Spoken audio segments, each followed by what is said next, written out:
It's graduation for these young students at Taipei University. But while their thoughts may be on their careers, their hearts are with fellow students in Hong Kong. A quick glance around the cafeteria makes it clear where their sympathies lie and who their common enemy is: China. In the past, China's interference was not so noticeable, but now it is. If we allow this to continue, it would be like the frog in the slowly boiling water. It doesn't notice the heat until it dies. The current political mood in Taiwan is really unpleasant.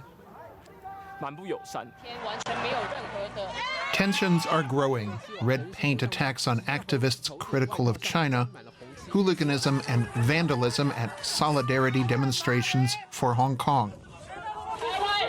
Foreign journalists have been verbally abused by pro-China advocates like Mrs. Zhang here, member of a China Patriots Association.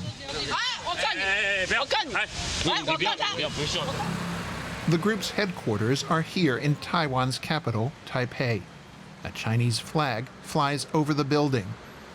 Inside, a portrait of Taiwan's former president, Chiang Kai-shek, hangs alongside current Chinese President Xi Jinping. China-born Mrs. Zhang is busy painting patriotic slogans. This one reads, "For unification with China against Taiwan's independence." As Chinese in Taiwan, the sons and daughters of the Chinese nation, we're taking on the responsibility of pushing for the unification of our country. Then they plaster their campaign bus in slogans. They want to give Taiwan's liberal, pro-independence president a piece of their mind. Taiwan's authorities strongly suspect that the CPA gets resources from China through back channels. But Taiwan has a powerful opponent. Pro-China groups and media organizations, often financed by wealthy businessmen and women, are the most obvious means of Chinese influence. But more subtle, mischievous methods are employed using social media. The politically independent Taiwan Fact Check Center in Taipei has been monitoring the sharp increase in fake news.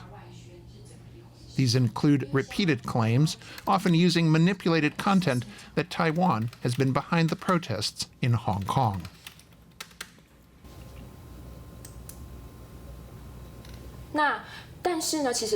Since local elections at the end of 2018, we've become aware in Taiwan that we have become victims of an information war that China has been waging against us in order to manipulate Taiwanese society and elections.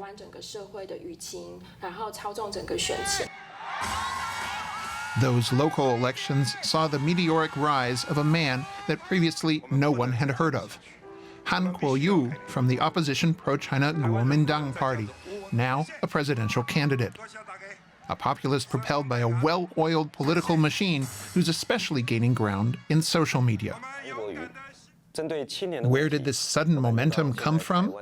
Han claims China has nothing to do with it. But Zhang and her patriotic Chinese association waged their fight for independence out in the open. At Taiwan's presidential palace, they proudly hand over their petition. In the petition, we're calling for the president to recognize that there is only one China and for a peaceful unification with the mainland. They hope that in the not-too-distant future, China's flag will eventually fly over Taipei.